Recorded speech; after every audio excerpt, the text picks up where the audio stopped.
For those of you who may not know me, I'm LaJune Singleton. I am the CEO and founder of LaJune Singleton LLC, Move to Heal, which works with women and young girls in the area of trauma, self-sabotaging behaviors, as well as fear. I am an actress. I am a print model, as well as board certified health coach. Oh, the list is long. Nutritional, lifestyle, life coach, and trauma informed coach, and podcaster and speaker. Today we are here with Mind, Health, and Wellness with LaJune. The topic is Family Relationships Edition. I want to introduce my co-host. You guys, this was actually her suggestion on doing a topic on relationship and how family relationship and friend relationships impact us personally as well as in our relationships with partners and spouse. So, Takia Johnson is a real estate professional, a career strategist, and life coach. So, thank you for joining me. We also have special guest Tamika Lloyd. She is a dynamic speaker and author, a coach specializing in integrative nutrition, relationships, and mental mastery with a master's in health communications and expertise in transformational coaching. She helps women over 35 unlock their potential and transform their health, mindset, and relationships for a more vibrant and fulfilling life. That's what I'm talking about. Yes. So, Takia is going to introduce Tina Foy. Hello, everyone. Introducing special guest Tina Foy. Tina Foy is the CEO of Bella by Tina, which is a luxury skincare and cosmetics line. She is also the creator and host of a talk show, Beauty in Me with Tina, and she is a self-care advocate for moms. So welcome, Tina. Hi, everyone. Right. So today we're going to talk about family, and family is big because that's where our example of love, our example of interacting in relationships. If you have siblings, if you have uncles or aunts that's close to your age, cousins, that's your introduction of friendship. So we'll start with Coach Tamika. I know, you grew up with your uncle. What was your examples of what love looked like in your introduction of love? What did that look like for you? Well, with my family and my uncles, one of my uncles is 4 years older than me, and we practically grew up like siblings. And then I have another uncle that's 10 years older than me. It taught me how men treated women. Like my older uncle, I mean, they used to call him the Black Luferino. So he had girls Oh. here. And I was just like, I literally one day saw him with his girlfriend, saw the other girl coming up the block, how he left one, went to the other, and made up with both of them. And I used to say to myself, these girls, I just kept calling them stupid. I'm like, you saw with your own eyes, and this is what you're doing. So I saw a lot of disrespect growing up. Mm. And I mean, he grew out of it. He met my aunt and married her, and now they're happily married. But that was always in the back of my mind that I didn't want to be a dumb girl chasing after a guy. Whereas one of my cousins was kind of the opposite. Like she just thought, oh, if I got a man, I got a man. It doesn't matter. Well, he not your man. He your man, her man, this man, that man. And I was just like, no, I'm not gonna do that. So that's how my family shaped my views on men. And if it wasn't for my Mm. paternal grandfather, maybe I would have been different because he was just very respectful and open doors and did all that. And hence why I found a man just like my grandfather. All right, Tina, what was your introduction? Well, my grandmother raised me, and I have a lot of, my dad helped, but I have a lot of uncles. As far as my granddad, I was always treated like a princess. So whatever I needed, most of my wants, he made sure, or my grandmother made sure I had. When it came to my uncles, it was the same thing, but I also saw the other side of it of how my uncles would do women because they looked good, and for some reason they just felt like they wanted to be a part of whatever my family had going on. I would sit and kind of change women like they change their drawers. So Mm, on the side of me getting love and seeing how women are supposed to be treated, I also saw the side of how women should not be treated and how I did not want to be treated and what to stay away from. So it's one yeah. of those things where it's like I'm glad that I was blessed enough to have a family like that, but at the same time, I don't want to go through what they're going through. Because there's, as my grandmother tell me, you never chase after a man. If he wants you, he's going to chase after you. All right, Takia. Um, I did not grow up with my dad. My dad was absent for most of my life, and he came back into my life as a teenager. But his family really stepped into his shoes. I was raised by my mom as a single mother for most of her life, but my uncles were very present in the absence of my father. They definitely stepped in and filled his shoes. Um, and they taught me, however, to be very independent and strong. They would put boxing gloves on me, and they would have me fight all the boys, and I was always the winner. So um, they really taught me how to be independent and to be able to take care of myself and to be tough. I think that, as I've grown and matured and in my relationships into adulthood, that definitely transferred because I found myself maintaining that role. And it's been very difficult for me to let go of a certain level of independence because I've always been taught to be independent and be able to stand on my own, even when it came to being able to physically protect myself, which I think is a good thing, but it definitely has limited my ability to be vulnerable in certain areas with my partnerships. So I think that, although a great thing, I had a lot of male role models in my life who taught me how to be a strong woman, and the women in my life also taught me how to be a strong woman. I lost a little bit of that ability to be vulnerable in a space and accept love, to truly accept love and to kind of lean into it. I can definitely relate to that. Because my example was my dad. Like I felt love and I was shown love. He treated me like a princess. I got whatever I wanted because I was his only child. But when he died, that part of me died, and then his side of the family MIA'd. And when you're at 6, 7, you're like, well, what happened? So now you don't feel love anymore. Also, when he was alive, he had other women.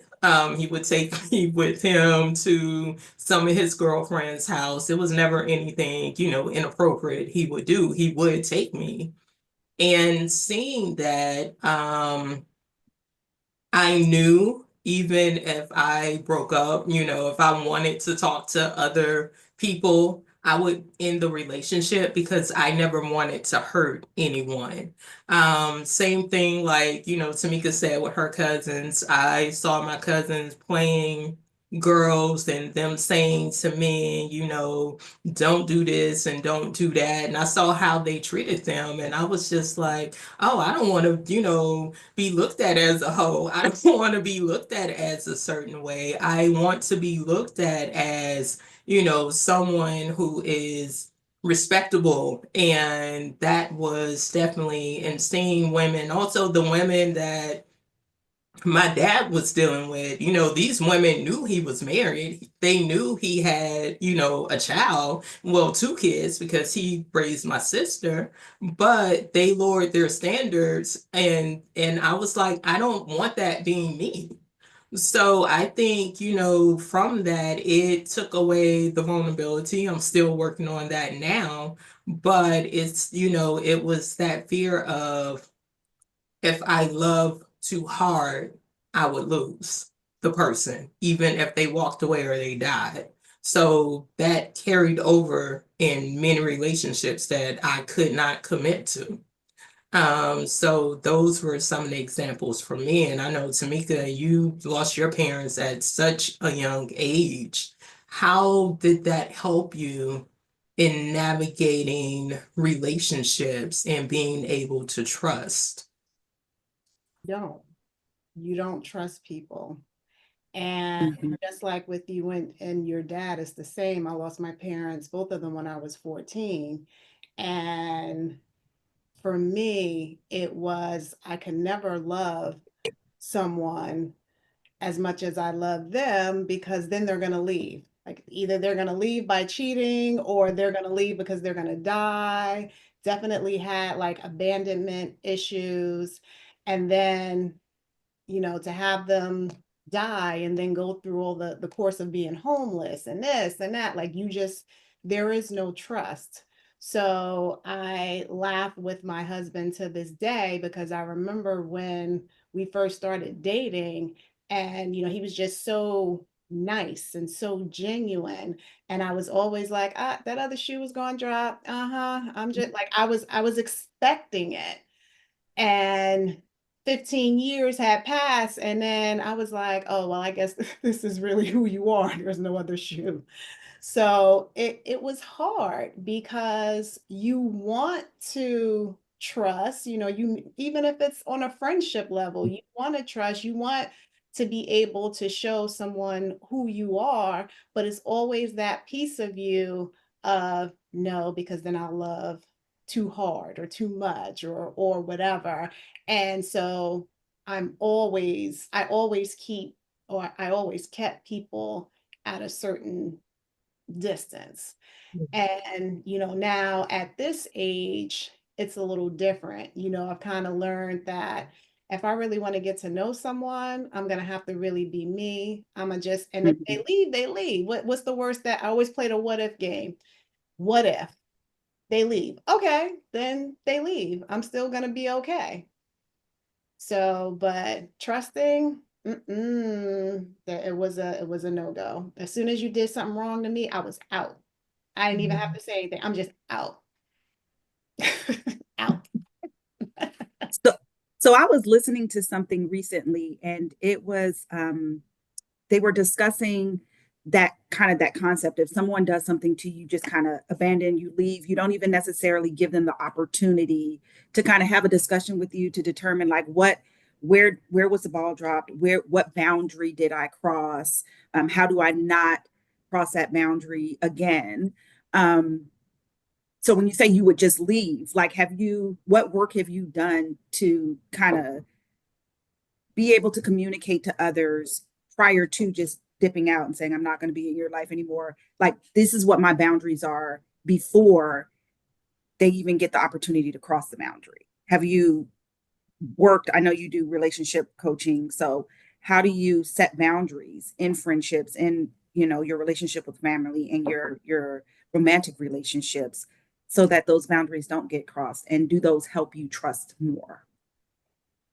What I had to do was do the work on me. So I had to Mhm. heal what that was, even if I didn't understand at the time what that was. Mhm. So, and leaving is easy. That just came Mhm. so easy to me, especially because I didn't really like confrontation because I was aggressive. And I said, it's just easier for everybody if I just leave. Mhm. Now, if someone does something to me that I do not like, I have a conversation. It's just like, look, this is how this made me feel. And I don't Mhm. like it. So don't do it again.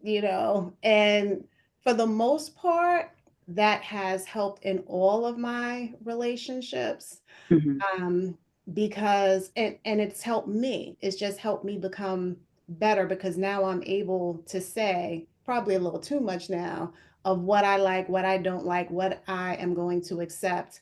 And the biggest difference is I am open to giving that person another chance, because sometimes there are miscommunications, or you may text something and I may read it one way but you meant it another way, or whatever. So I give everybody now the benefit of the doubt. So back then it was, I don't trust you and you have to earn my trust. Now I'm gonna give you a chance. I give you a chance. But if after we have the first conversation, if you keep doing what you're doing, there's no three strikes, you're out. It's just, Mhm. I'm just not gonna, I'm not gonna do it. Obviously, you and I aren't meant to be friends or whatever, and I can love you from afar. Mhm. Like that's how I just do it now, because I've noticed, even with, especially with family, family can hurt you sometimes more than anybody else, and I have to have those boundaries for myself. Mhm. And, Mhm. and I love you, but I'm gonna love you and I'm in Jersey, and you gonna be where you are, and that's fine too. Like I don't wish any ill will. It's just not for us.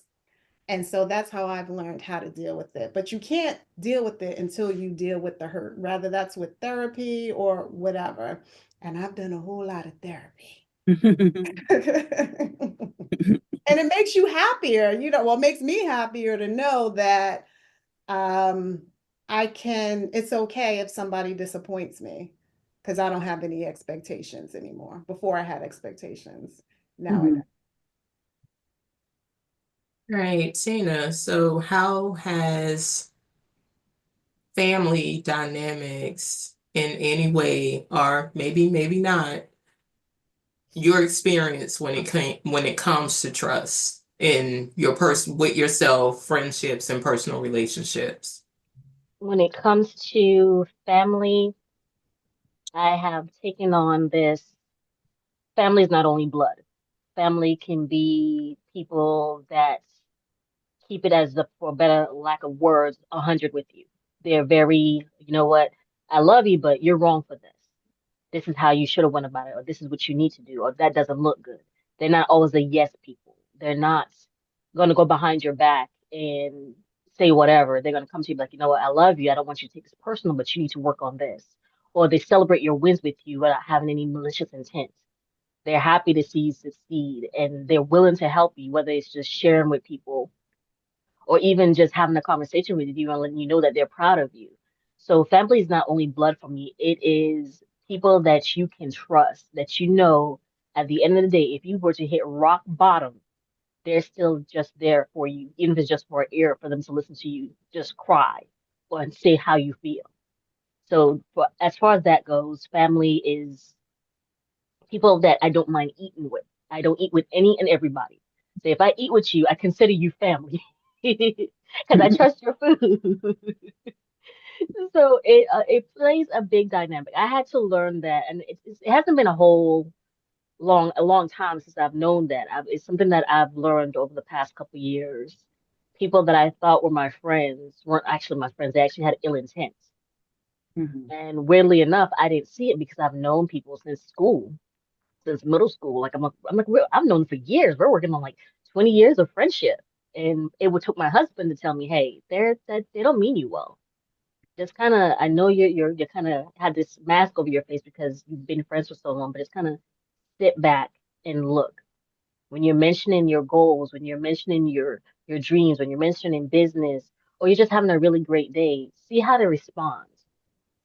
And when I actually started paying attention, I realized it wasn't the, oh, that's great, awesome, I'm happy for you. Well, how do you do this? Or I want to do this, or just a really, you can always tell somebody's energy. And it makes a big difference. And when I actually started paying attention, I started realizing they weren't really my friends. It was I would give my last, I would be an open ear, but when it was time to return the favor, they were nowhere to be found. And I literally had to learn that the hard way. And that goes to both family and friends. So it's one of those things where you have to kind of pay attention to people, read their energy, see how they react. If you're having a really good day and you're just smiling, or you're just giddy and goofy, and they have like this tense look, or I've learned if you have a business and you're like, I'm doing this business, I'm opening this business, and you've had it for a while, like I'm doing really good, I made my first sale, and their question to you is, how's your small little business? Run. Oh yeah. Oh yeah. Oh How's your yeah. little Oh business yeah. doing? Yeah. Run. Yeah. I never understood that. I just figured it was like a term like, oh, but my business is small. Okay, cool. But when you actually pay attention and listen, you're like, no, you're really just being bitter. You're Mhm. being mean for no reason. So it's one of those things where you have to listen to the key words, look at facial expressions, kind of see their side eyeing you. What are the conversations that they're having with you? Are they really, really happy for you? Or are they kind of rooting for your downfall in the background? Mhm. Tina, question. You Yes, ma'am. you realize that, family is not just, your blood relatives, but it can be the friends who you've invited into your space and you've dined with. Um, do you think that we've been taught that your family's your family, there's loyalty there, and no matter what family does, you accept them, right? Do you think that um with you looking at your friendships and inviting them into your family group, it took you understanding that family, even though they're family, like I don't have to accept the things that they do. They're still family, but I don't have to interact. And I think Tamika kind of mentioned that too. Like I can love you from a distance. I don't have to, interact with you all the time. Do you feel like understanding that family or friends can be family requires you to understand that there are certain things, even with family, you are not going to accept? And how do you set those boundaries for family and friends? So I do. Let me start over.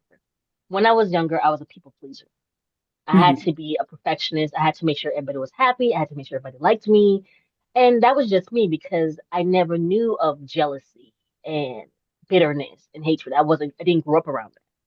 mhm, So when I finally figured it out, I realized that I need to set boundaries. And I tell my family now, I'm not the person I used to be. I match energy. So we're going to dictate how I'm going to act today. Like mhm, if you're cool, I'm cool and we're gonna have fun. But the minute I feel like you're giving me a side off energy, I'm gonna be a different person. People don't believe me when I say I'm like I'm the sweetest person, I'm like fun, I'm nonchalant, but there's another side to me that I don't like to show, but I will show it if I need to, because you're not gonna run over me. I'm here for mhm, you if you need me. I got your back. I'm with you 100%. But if you're wrong, I'm gonna tell you you're wrong. mhm, And I'm very big on tone and how you talk to people and how you say without hurting their feelings. Sometimes they still can come off wrong just because, but I am very big on boundaries. If I said I'm not going to do this and you keep pushing, then instead of me being nice about it and diplomatic about it, I'm gonna be like, did you not understand me the first time? Was I not speaking English? Am I speaking another language? Where are we not connected? My whole mhm, demeanor starts to change. And sometimes people take that as you're being mean, but they fail to look at, what did I do for this person to react the way they did? mhm, Because if you tell me something and I'm like, I don't agree with that, and I said it as nice as possible, like, you know what, I don't think that's right. That's not nice. Maybe we can figure out another, agree to disagree or meet on the other ends. And you're still pushing me, I'm going to flip, and then I'm the bad guy because my whole demeanor and tone has changed because you didn't understand me the first time. Or you chose not to because you think I will fold to what you want me to do.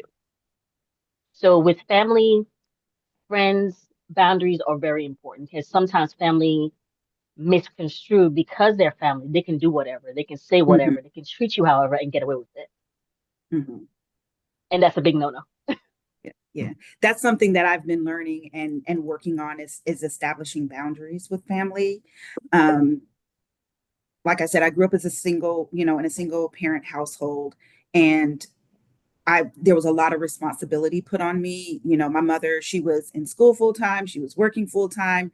That meant, come home from school, you got to get a little bit of outside time, be in before the street lights come on, but also make sure that the house is clean, dishes are put away, dinner is cooked. So there's a lot of responsibility put, and then you get that kind of fix it mentality, like you are the savior of the family.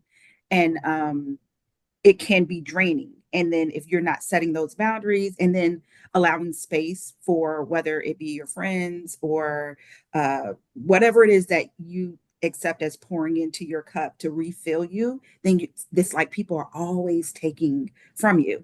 And family, a lot of times we kind of give them like a get out of jail free card, and we're not as direct with them because you feel like you gotta, like, I gotta do this and this is my responsibility, especially if you grew up where a lot of responsibility was put on you. So I know for me, like I have been establishing some boundaries. And like you said, not necessarily doing it in a way that's disrespectful, but just saying, no, I may not attend that event or I may not participate in this thing because I need some time for me to maybe grow and develop in other areas, but you got to make space for it.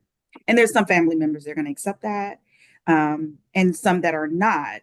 But I've found that if I can establish those boundaries with my family, then it makes it like it's almost like practice for the real world, for your friend groups and in professional settings and in your romantic relationship. So I agree with you 100%. Like setting that boundary, and we want to be energy changers, but sometimes you do have to match the energy that's there in order to make it very clear what that boundary is. So I definitely agree with that.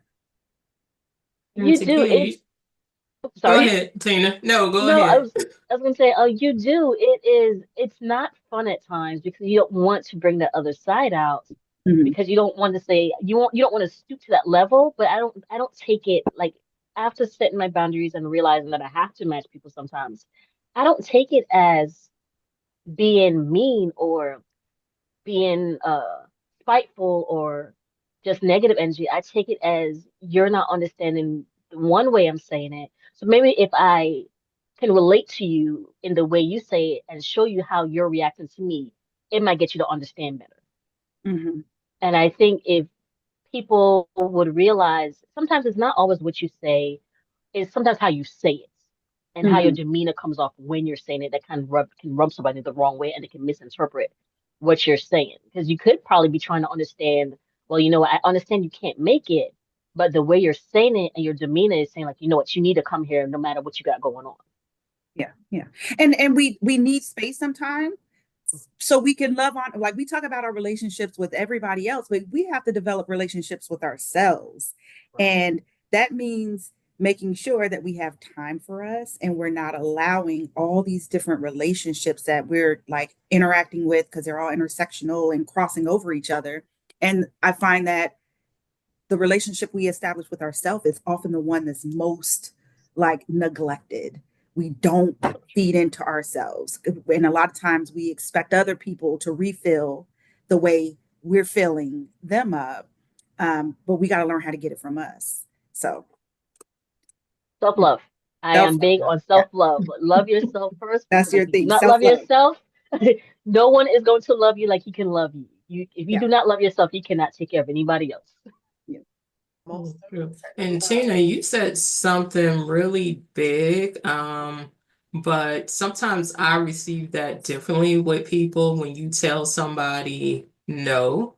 It's more so many times they hear you saying no, but they want what they want, and they're trying to persuade you into giving them what they're asking for. So it's not about what you want. I already said I wanted X, Y, and Z. You heard me. You used to give it to me. Now you done found yourself and you're not doing it anymore. And this is also with family, friends, whomever, and Hmm.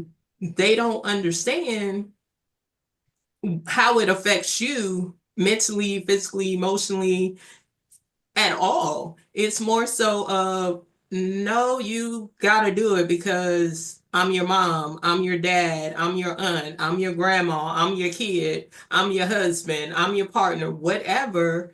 At some point, you have to, it's not, it becomes a thing of the lack of respect and a lack of hearing what this person is saying to you when they're saying, I don't want to do that, or no. because many times we feel like we're obligated to have to do it because we seen our mom, our grandma, our aunts going out their way to show up and always wearing that cape. And that's my next question for you ladies. When it comes to seeing your moms or your grandmother or your aunt or whoever raised you doing everything and how that transferred over to you, at Mhm. what point do you say, I gotta rest the cape because I'm not strong like that. I need to rest. Yeah. And sometimes there's strength in knowing that you need to take a step back and rest. I think that sometimes we've that's a part of our super strength is knowing, hey, I gotta recharge. I need to take some time, or I'm not doing that at all. Like I'm not going to continue um that behavior, because sometimes we enable our family members, like you, and you see it, but that aunt or mom or grandma who's enabled the behavior and wants you to continue enabling, they're not strong enough to stop it. So sometimes that is strength, saying I'm hanging up the cape. I'm not doing that anymore. Exactly. So, I remember seeing my grandmother. She just that was her. She did everything for everybody. It didn't matter. You could just ring her bell. It could be 1 o'clock in the morning. She inviting you in, making you some food. You want some tea, some coffee? What, Grandma, go sit down somewhere. She just couldn't help herself. But I saw the way that eventually killed her too, because she always put everybody before herself. So Mhm. I learned early on I didn't want to do that, even though I found myself doing it anyway, until, I ended up in a hospital and I'm like, well, something's gonna have to change. Mhm. And saying no is a complete sentence.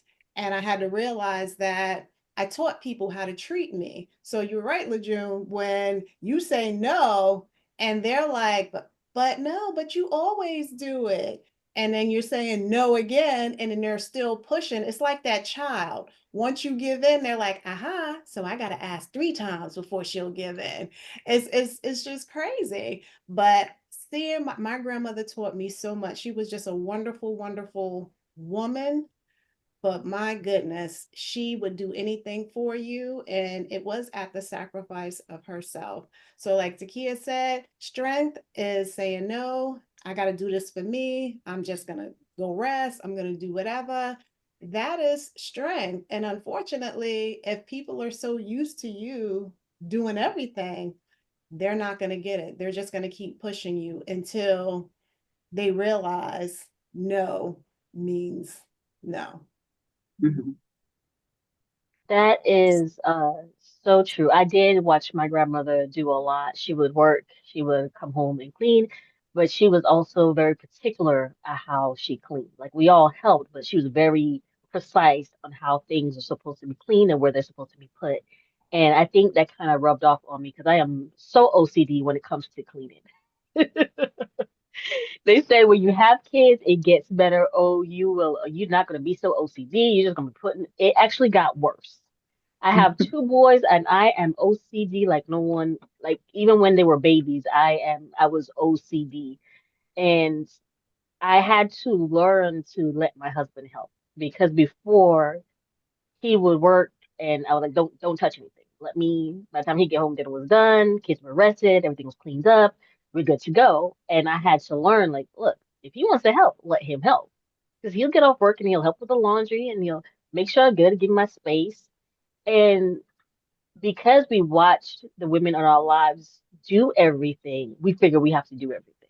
Mhm. Or, which I've seen a trend on TikTok where guys will tell their girlfriends or their wives, oh, well, I watch my mom take care of everything, so I think you should do the same thing.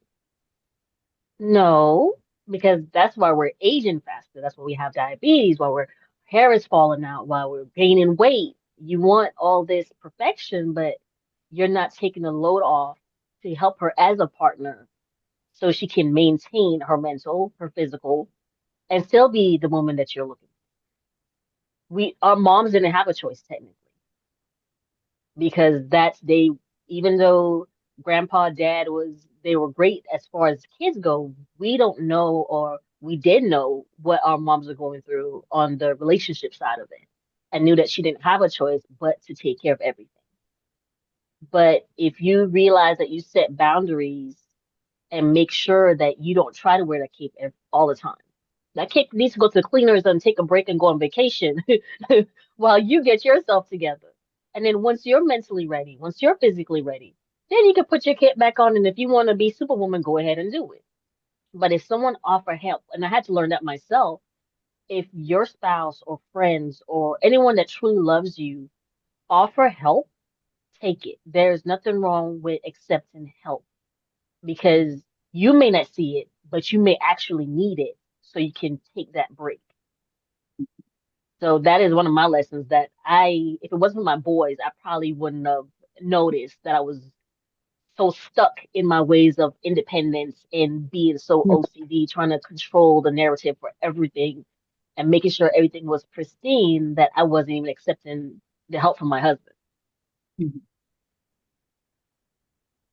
That definitely happens a lot in relationships because we had that example from seeing our moms, grandmas, aunts, whoever raised you, they were doing everything. And it is, you see the burnout. You saw the tears at time that they went to the bathroom and they're crying and they're tired, but it was, I got to keep doing it because my mom did it. My grandma did it. My great grandma did it. This is an example of what being a mom and a woman looks like, is being the person that's carrying everything on your back. So with that being said, Takia, at what point did you say for yourself, I'm letting the cape, I'm putting the cape down?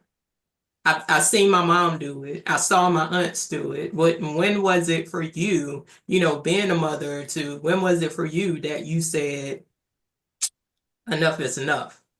Mhm. I think, unfortunately for me, it was after that crash and burnout that you're talking about. And I think so often that happens to women. They have this crash out moment, and it's like, then we get it, and then we get it. But it's because the conversation is, we're not having that conversation early enough in life where we're teaching people how to care and love on themselves. So for me, it was after the burnout, after like rock bottom. I cannot do this anymore. Physically, I can't do it anymore. My blood pressure is up, my cholesterol is up, I'm gaining weight. Like Tina mentioned, like you have all these things happening to you and you don't understand why. You work so hard and it's just not lining up and you're always tired. So I just had to have a come to Jesus moment where it was like, enough is enough. I physically, mentally, emotionally, I can't do anymore. My cup is empty. And just taking some time with myself, setting the boundaries, saying no, I'm not going to do that. And I love Coach Tamika. She said, that is a complete sentence, and that's enough. And it's not being selfish. It's me being selfless. I recognize that in families we show up for each other. My family, sometimes we relate to each other the best during times where we have to come together. Grief, trauma, we're going to be there for each other 100%. I had to realize, in order to show up 100%, 150%, I got to make sure that I'm taking the time out um, to grow and learn and be with myself. So I have recognized that self care is, I used to say, oh, I'm going to get my nails done. And that was self care. Or I'm going to get a massage, and that's self care. That's not that that's not a part of self care. That's a part of maintenance. But self care is, I'm not going to push my doctor's appointment off because I know I need to go get my physical, and I'm going to take the time I need to take a full lunch at work so I can pick a healthy food choice, that I am going to recognize that I'm feeling certain things within my body where I'm triggered and I may be experiencing some anxiety. So let me talk to somebody about that. So I had to take a step back and really work on some things with my physical health and my mental and emotional health care. And I think that has helped me this year. My dad died year before last. So not last November, but the November before. And it was the first death that I had to deal with where I had to kind of manage and plan the funeral and do obituaries, and my family came through for me in a time where I was so far from 100%, and they showed up, and it helped me to appreciate them enough to say I want to love them enough to make sure I'm presenting myself fully to them, not out of obligation, but truly out of love, and because I want to be there for them, but I got to get the help that I need to continue that relationship in that way, which means that I got to love and build a relationship with myself. Very important. Coach Tamika, what you got about your cape? Ooh, I put my cape down in 2012. I know exactly when it was Mother's Day because I was in a hospital and weighing over 220 pounds, and they talking about blood transfusions, and I'm like, what? I'm only 30s. What's going on with this? But that was my wake up call that I couldn't keep being everything to everybody, that I couldn't hold it together. That, ooh, that was the scariest point in my life because I found myself feeling like, oh my goodness, I don't want to, you know, die and then have my kids experience what I experienced not having a mother after a certain age. And that's when I said, you know what? Mm-mm, mm-mm. And the kids were the focus. It wasn't even me, it was more so me being here for them. And so every time I found myself going back to the old Tamika, that's what I would think about. I would get that experience when I'm in that hospital. I would get that experience of, okay, what in the world, how would my daughter fare with me not being in her life? And that would keep me on a straight and narrow. That's part of the reason why I wake up so early. I decided to wake up at 5 o'clock because from 5 to 7, when you have 3 kids, there's no time. After they get up, that's it. So between 5 and 7 was the time for me to meditate, for me to journal, for me to read scriptures and do what that was for me, because that's the stuff that I love doing. And over time, it got easier and easier and easier. And now, even with my daughter, she's like, oh, she'll even get to the point where she's like, oh, okay, I'm doing too much. I'm just going to stay home and just rest and, be with my son or what have you. And I'm just like, well, good, because you saw me do it after a while. So now you can do it because, you know, for those who have children, you can say whatever you want to say. It doesn't matter. It's what they see you doing. So if I would have kept saying, you got to take out time for you, but yet I'm over here running like a fool every day, she's going to be like, yeah, okay, Ma, yeah, I'm going to keep running because you running too. So actions speak louder than words. And I'm just so happy that I did it, because if I didn't, I wouldn't be here talking to you now. I would be dead. And for what? Because I couldn't say no, because I was scared about what people thought. Mm-mm. Now not that I don't care, but I don't care. I care about my health more than your feelings. And that's just what that is. And it's all out of love. I love you, but no, no, no, no, no, no, no. We won't do that. No. So happy I got rid of that cape. I don't even want that cape no more. That's too much responsibility. Woo! Mm-mm. Mm-mm. I'm good. All right, Tina. Um, Coach Tamika is right. The no, and I really don't care about your feelings. I couldn't say it any better because that's exactly how I feel about it. Like, if it's not my kids, eh, I'm sorry you feel the way you do, but it is what it is. You can either accept it or you can move along. Just depends on what you feel like at that moment. But I would say for me, it was my boys. Actually, my first child is where I noticed, hey, you need to quit trying to be Superwoman. He was born really, really early. And for a good 2 years, I blame myself for it because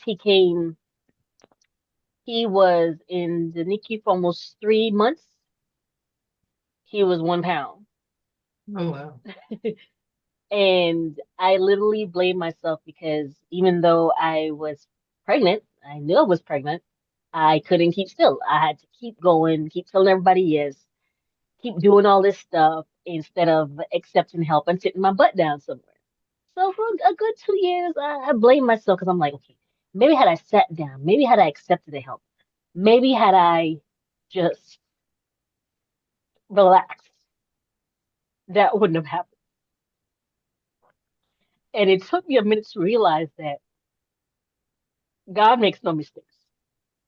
No matter what I had done, it probably would have still been the same way. And I begin to pay attention to, okay, you know what? Everything doesn't need to be pristine. Everything doesn't, you don't have to do by yourself. People are offering help because they see that you need help. Even when I was sick, I would still try to get up and do stuff, even though I know I need to be in the bed somewhere, relaxing and getting recuperating. And after my second son, it was like, okay, now I need to make time. I need to figure out where can I had them on schedules. You know what? If they're resting, you need to be resting. You don't need to be up cleaning and running around like a chicken with your head cut off, to say the least. And I was like, okay, you know what? Let me start spreading out my time. I was still doing business, and I was like, okay, the kids are settled, they're taken care of. While they're napping, let me, even if I don't go to sleep, let me just rest. I have bottles ready, so I know they're good to go. And then my big hitter was COVID. COVID was like, you know what?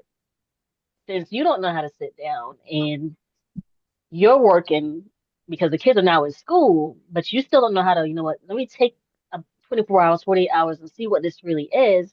It laid me down for 2 weeks. Everyone was trying to get me to go to the hospital because they swear I was gonna die. And my husband was like, you know what? You can't clean. Let me, I don't have to ask you. I'm just gonna do it. He's like, you stay here, you quarantine, you can't do anything. I got this. I got the kids. And it was then I realized, you know what? It's nothing wrong with him helping and cleaning up when I can't do it, or even cleaning up when I can do it. It may not be the way I want to, but let the reins go. That is your partner. That is your spouse. Let the reins go. He can do it. And he still laughs at me now because like I said, I'm OCD, and I know it.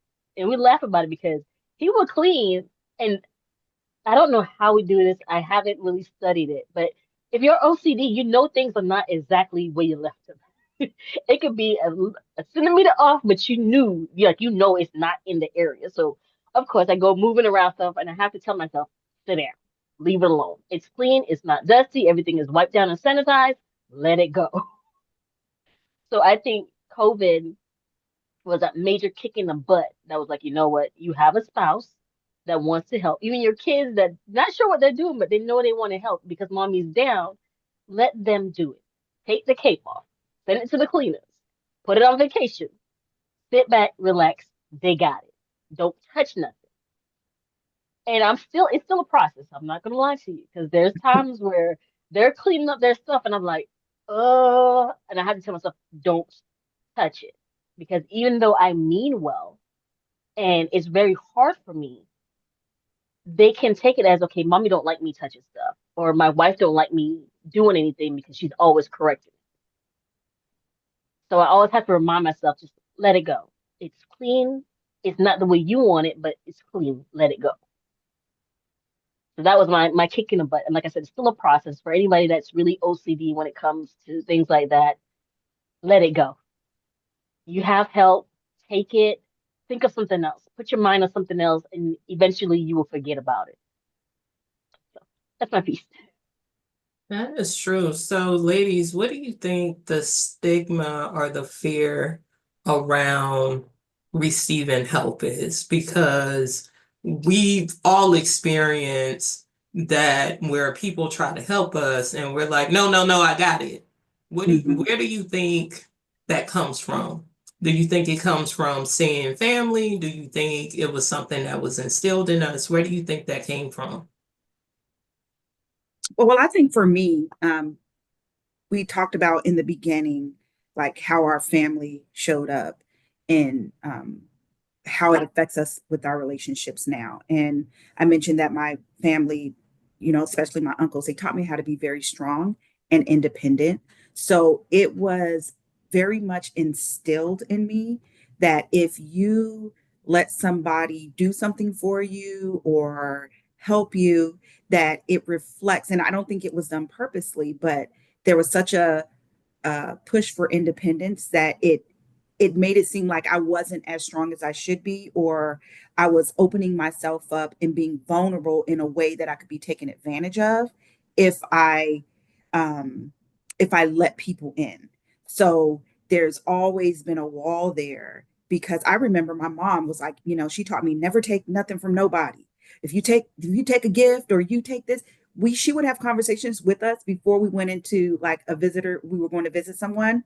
If they ask you if you want something, you better say no. um I don't care if it's water, food, whatever it is, it's no. Don't ask for nothing, don't take nothing from anybody.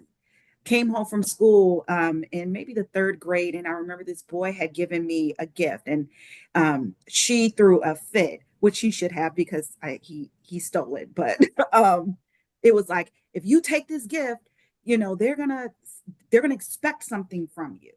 Don't take things from people. Um, and I internalized that, and like, you take nothing, don't even take their help, don't take anything. And then also kind of, I'm not OCD, but that press for perfection is like almost like I can't trust anybody to do it correctly, so I'm going to do it. And we live with that for so long that it becomes a part of us, and and we carry it. So for me, it was instilled in me to be independent and not to take anything from anyone. Um, and it was meant to be something healthy. And I think that we can sometimes take something that's meant for good and turn it into something that maybe isn't the healthiest way to approach things. That's true.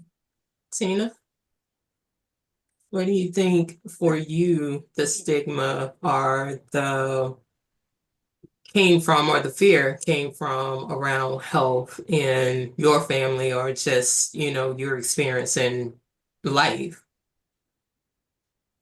Pretty much like the same way with as a kid is if you're going to somebody's house, you already ate. Even if we haven't already eaten, you're Mhm. gonna wait till you leave and then go grab something to eat. You don't accept anything from strangers, because you will owe them something. So it was one of those where take nothing from no one because you never know their intentions. Mhm. That leaves you open to whatever, or you owe me a favor, or you have to do this because I did this for you. The comparison. So it's around the same lines of you had to be your own person and also make sure you protected yourself at all costs. Mhm. And that was something else that I had to train myself or detrain myself from. It's okay. Like, learn how to not accept everything, study people and their intention, and then you can dictate, okay, you know what? I will accept your help, or you know what? I will talk to you. And I think I learned a lot of that. I did do counseling. That helped hugely to kind of deprogram what was taught to me because we're programmed all this stuff from family members and they don't mean ill will. It's just things that they've went through. So they're trying to protect us from going through the same thing. But at the same time, sometimes it hurts us more than it Mhm. Mhm. helps. Mhm. And we have to deprogram ourselves from what they taught us and think of the positive way of how to determine, okay, how do I accept this help from someone that really loves me and is trying to help me? How do I realize that somebody has ill intent for me and don't Mhm. accept the help that they're trying to give me because there is something malicious behind it? So I think Mhm. it's just I hate to say it, I always say programming because technically that's what it is. We were programmed or trained to not do this. So it's really having to retrain our mentality of how we handle people, how we accept things from people, and realize it's not weak, it is not vulnerability, it's accepting that, you know what, I'm human, I need help, and I should accept it. Mhm. I love that. Coach Tamika.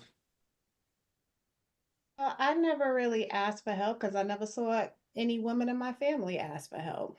So it never even occurred to me to ask. You had to be strong. And that's just what you did. And like Takia said, it was also that, okay, if they help you, what they gonna want? Now I owe you something because you helped me? Nah, I got it. I got it.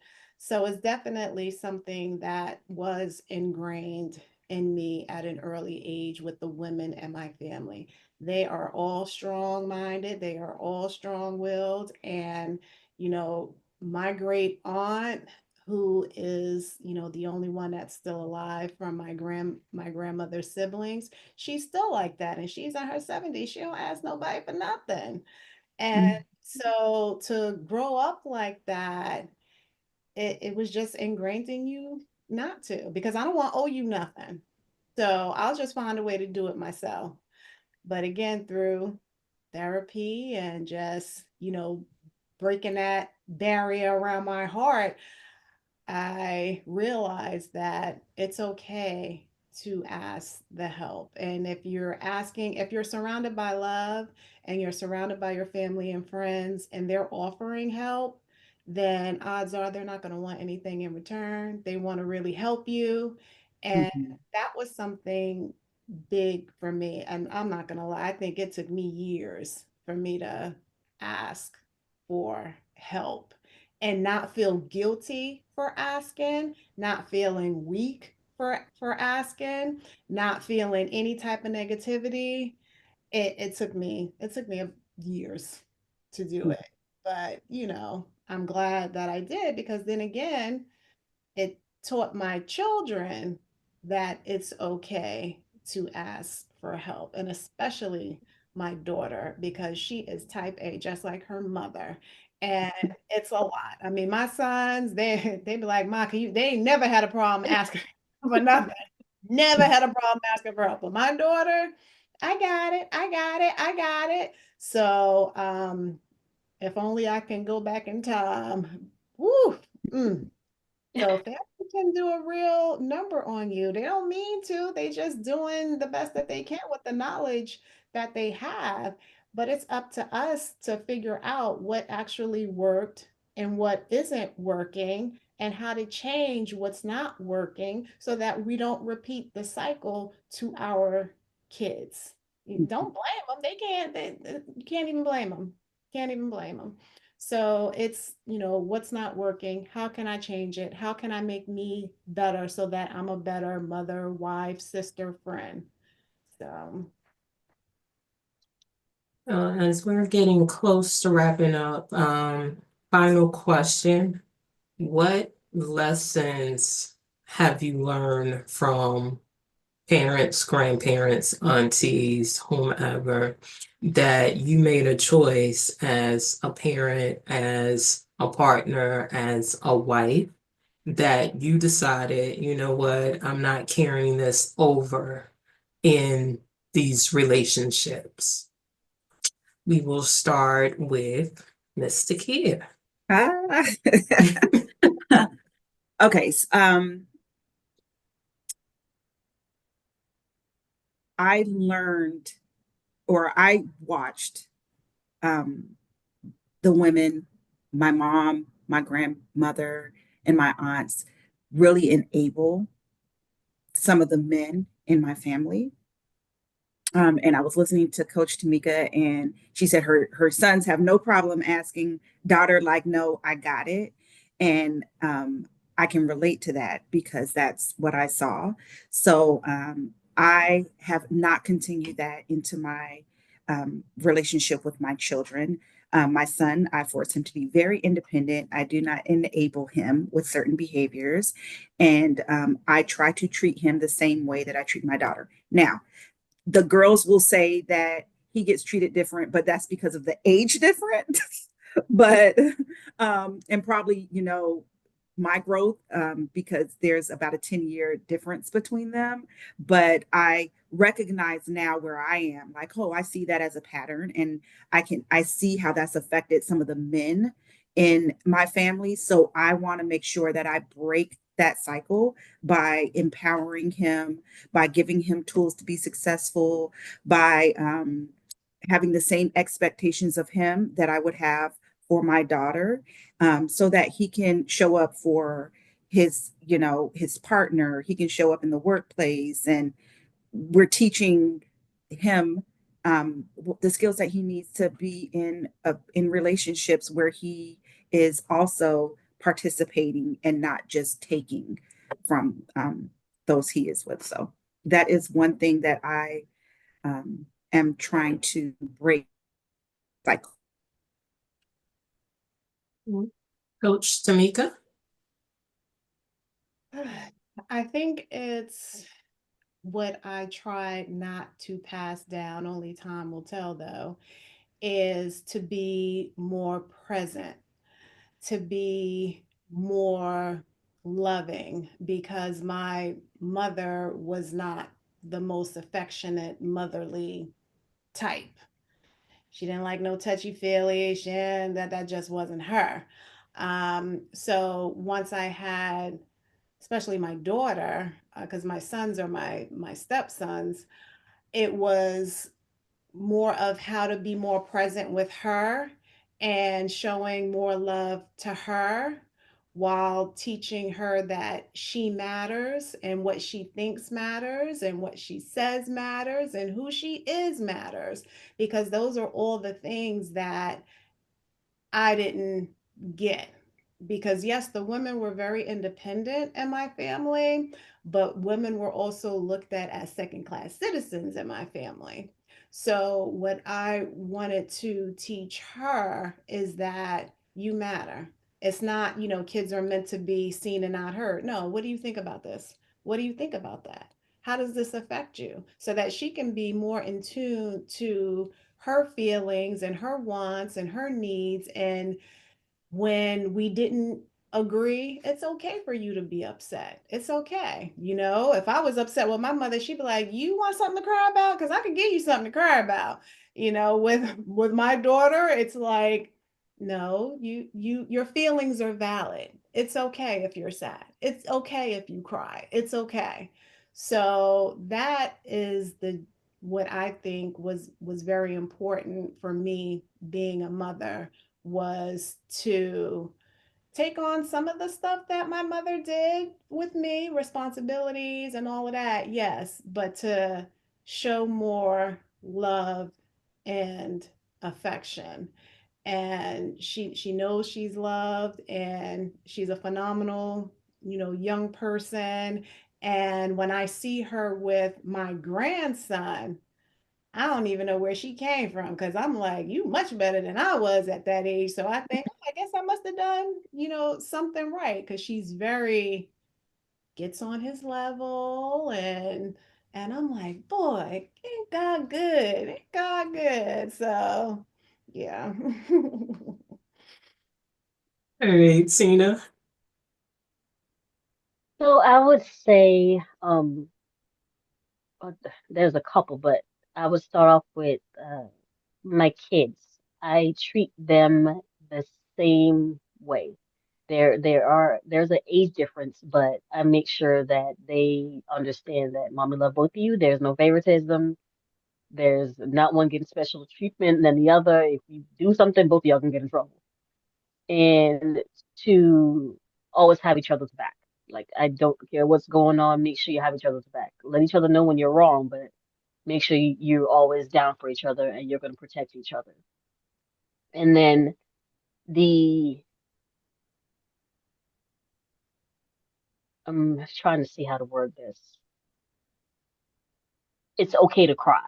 Mhm. Mommy and daddy is not always right. And if we're wrong, if we know that if one did something and I call the wrong name, I'm sorry, mommy didn't, that was the wrong person. I'm talking to you. But growing up where, like Coach Tamika said, if You know your mom is wrong and you couldn't say that. You had to keep that to yourself or you're finna be in trouble. And I didn't want that for my kids. My husband and I both agreed, like if we're wrong, we're gonna tell them that, hey, I'm sorry, we were wrong. That wasn't the intent, and apologize and let them know it's okay. If you feel it, that's fine. You're entitled to your feelings. I can't tell you how to feel. They are your feelings. You are a person. And it is one of those things, looking back, the things that I listen to and my kids tell me, I couldn't dare tell my grandmother or my dad that. I would be in so much trouble. Oh my goodness. But it makes a difference because your kids are more open. My kids are more open to come and tell me things. Things that back in the day you couldn't dare even think about doing or saying. And I think it gives more freedom to not only express themselves, but if there is something going on that can negatively impact them, they can come and tell you without feeling that you're not going to believe them or you're not going to listen to them or you don't have time for them. And I think making that a big thing as far as communication with my kids made a big difference. And looking back, had I had that, certain things would have turned out differently. So I think being able to admit that there's certain family traumas and family curses, or however you want to describe it, people have different terminology for it. Realizing that they are there, it wasn't intent from our families, but it was just something kind of handed down. And to realize that they're there and to understand that you want to break this cycle for your kids so they don't go through the same process, I think is a game changer as a parent and also for your kids. It is one of those things that it feels great to be able to talk to my kids, or if they're having a bad day and they start crying, I start crying too. Like I've been through the day with them because because I understand how they feel, and they're able to come and talk to me and like, hey, well, mommy, in class these kids are being mean and they said this, and you know what? I just asked to change my seat because they were getting on my nerves. Baby, you're right. You know what? Change your seat. If you don't want to deal with them, you don't have to. You set your boundaries now, which makes me feel really good because they're learning at a very young age. It's Mhm. okay to tell people no. You don't have to tell everybody yes. You don't have to deal with people's nonsense. You can go ahead and switch tables and be content. I love that because I definitely see parenthood in so many ways nowadays, where is I think some people, they were so traumatized by their parents, they decided to be friends with their kids.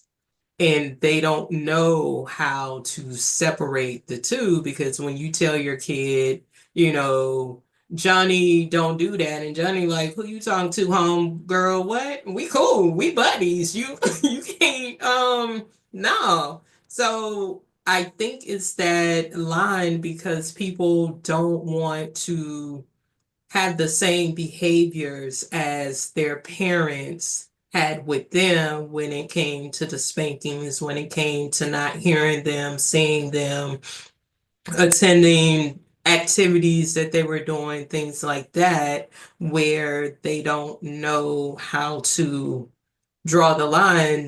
Me and a friend was talking yesterday about her daughter, and she was saying that she's afraid that if something was to happen to her, how would she be able to maintain? Because she relies on her so much. And we see that a lot nowadays where the kids are relying on the parents so much. There's no independence. There is no critical thinking. It is, oh, let me call mom, let me call dad. They'll figure it out for me. That we're not giving them the skills and the ability to be independent. And because we were giving that at such a young age, parents now are like, oh, well, no, I don't want them to have it. I'm here to help them as long as I can, but you're crippling them at a large rate, and then you expect them to go out to college and get a job, and they can't figure it out. So, you guys being parents, how does that, because I know with Tamika, and also with Tina and with Takia, y'all ain't going for that. You like, I ain't your little friends, and y'all mean that. But there is that open line of communication, and I know Tamika and Takia, you guys both have adult daughters. So how did you guys make that transition of parenthood to open up that friendship with them? Takia. Um, so it's funny because it's such a fine line because it's the same independence that our parents instilled in us that, you know, it could either go too far where you don't allow people in or, you know, you back off of it too much and then you're enabling them. So it's a fine line that you're walking all the time. Um, my daughter, it will be 25 in May, and we have a much better relationship than we had when she was younger. And I think that is because our relationship has been able to shift into a place where I'm no longer her mommy and trying to keep her on the straight and narrow. I am a friend now. She's an adult, and I'm here to help her along her journey of womanhood, and I'm here to guide her. And I had to understand that there are boundaries with her, and I have to respect those boundaries, and I have to be invited into her space in ways that she wants me to participate. Like I used to be very intrusive with her, like because I was still trying to play the mommy role. I hadn't shifted from parenthood um, and relating to her in a way that I had always done from, you know, birth to, you know, 21. It was a different kind of relationship that I had to establish with her. But I feel like I knew it when I saw something in her. Like I could recognize some of the things that she was going through that I went through. And it was like, how do I want to show up for her? I need to ask her how she needs me to show up for her, as opposed to just doing what I think is best. Be and I think that's the it's you know that's what you have to do when you have children who are transitioning into adulthood. It's being more open to hearing what they have to say and asking them, how do you need me to show up for you? Which means that you have to take a step back and say, I'm mom, but I don't know everything, which is really freeing because now you're not expecting yourself and they're not expecting you to know everything. You guys are working through it together. So, All right, Tamika, Coach Tamika. My the kids knew I wasn't your friend. Look, I'm mom. That's just what that is. Luckily for me with my daughter, she's always been self-sufficient, always. And I think I did that because life is so short. And I wanted to make sure if something happened to me, you know how to cook, you know how to clean, critical thinking. What do you think? Why do you think that? And after a certain age, probably when she went into high school, you know, she knew you going to these parties, you already know what I expect. But if you get into trouble, you call. Somebody tell you don't tell your mama, you tell. So it's just things like that that I guess made it easier for me to have the type of relationship with her that I wanted to have. And now that she's grown, I mean, she's out on her own. She lives on her own. And I still do some of the same things. You know, if she comes to me with a problem, I say, oh, okay. Well, I think XYZ. What do you think? And then she'll tell me what she thinks. And then I always tell her, you go with what you think. Don't go with what I think, because God forbid if you do what I say and it's wrong, I ain't never going to hear the end of it. So, no, you follow your path. You do what you want to do. And I've always told her that. So, it is a fine line, and I see it all the time, even with some of my friends and how they're raising, you know, their kids. They want to do everything for them. And then their kids will be grown. You be 30, you still living at home. And it's like, and I have a friend like that who her daughter is still living at home. She got a great job, but she's still at home. And her mom is like, oh, when is she gonna get out? Never. She's never gonna get out unless you kick her out. But it's I'm very blessed. I'm very blessed. And I always say that God gives you the kid for you. And so God definitely did give me the daughter for me. I may have not been the perfect mom because I yoked her up a few times when she Mm-hmm. she'll tell you. I said I'd rather have a dead daughter than a disrespectful one. You're not gonna play these games. But I think that open line of communication and her feeling like she can come to me with anything, and she says stuff she tells me, I'll be saying, Lord, I don't want to. Don't you got a friend to say this to? And she's like, no, you're my best friend. And I'm like, oh, so sweet. But when I don't be wanting to about certain stuff. But I gotta act like mothers do. We just gotta sit there and listen because it's better that they're telling us things than not telling us anything. That's true. Mhm. Yeah. All right, Tina. I know your boys are still young, but that stage of the puberty and things like that. So what would you say? Because I know you and I talked numerous times, and you're like, yeah, I'm not their friend. So No, I am not your friend. I Mhm. am I am here to I'm mommy. I'm mommy first, but we'll play games. We'll talk junk to each other, but you know that line that you don't cross. Because yeah, what's the old saying? I brought you into this world. I will take you out.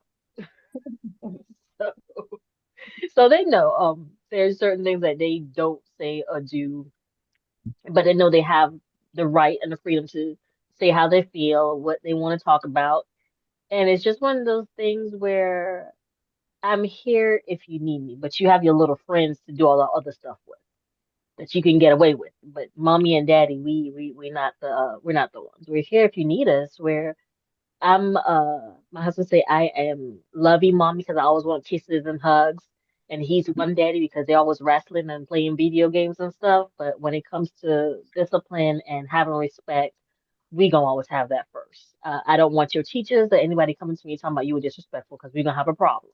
Everything that you got, we will take away. I remember those days. So yeah. Well, I thank you ladies for, your time, your vulnerability. Because I believe family is the introduction, as I said, to relationships, all relationships, relationships you have with yourself, relationships you have with your friends, relationships you have with spouses, partners, situationships, whatever you want to call it, is your business. But, it is an introduction to that where if it's fear, whereas you feel codependent, you feel, I gotta be hard. I can't show weakness in this relationship. I gotta be this. Um, and making those changes because we can't always keep being who we are, especially if it's destroying self relationships with your kids, relationship with your career, relationship with your spouse, partner, whomever, your friends.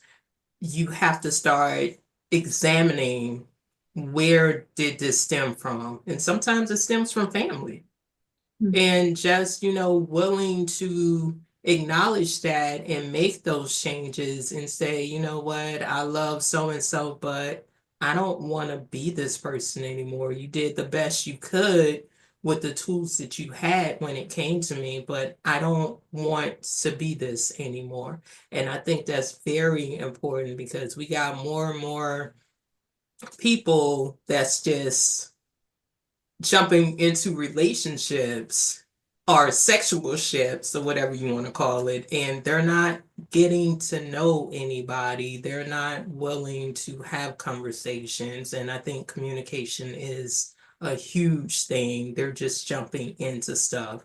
And it's scary. It's really scary because, if the person decides to say, I don't want this. And a lot of people are ending up being murdered because they don't want to be with somebody no more. So let's start having those open communications and really getting to know people. If even if it's just a sex situation, get to know who you're having sex with and not just giving your body away, because your body is your temple and you only got one. So just something to think about.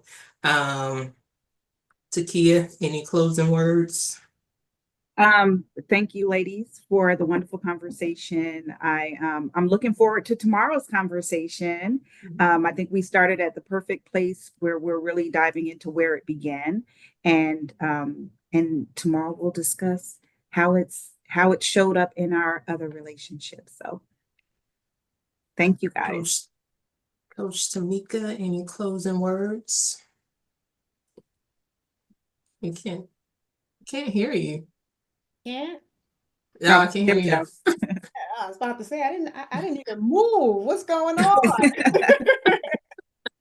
It's been a pleasure being here, having this dialogue, and you're right. We have to keep the conversation going because things are just getting crazy now with all these situationships. And a lot of it is stemming from where we came from, who we were around, and how we feel about each other. So, I'm glad I got to meet some new, wonderful, fabulous, beautiful women, and I look forward to continuing the conversation. Tina, beauty expert, any Ladies, closing words? it has been very much I say fun, but a much needed conversation that I think can help a lot of women to understand. Because sometimes we are so independent and so, I don't need anything, I don't need any help, that we forget that the reason we think the way we do is it starts from family and situations that we have with our family is why we have certain problems that we have. So I think this conversation is awesome. So I look forward to finishing it tomorrow and getting more in depth. So tomorrow at 12 p.m., we will be diving into friendship, relationships, what that looks like when you were younger compared to what it looks like as you are older, and the things that we are and are not dealing with as we have gotten older and gotten wiser. So definitely tune in for that. Thank you, ladies, so much again for your vulnerability, because again, that was not something we were taught when we were younger. We were taught to be strong. So I thank you, I thank you, I thank you. Until next time, this is Mind, Health, and Wellness with LaJune Relationship Edition.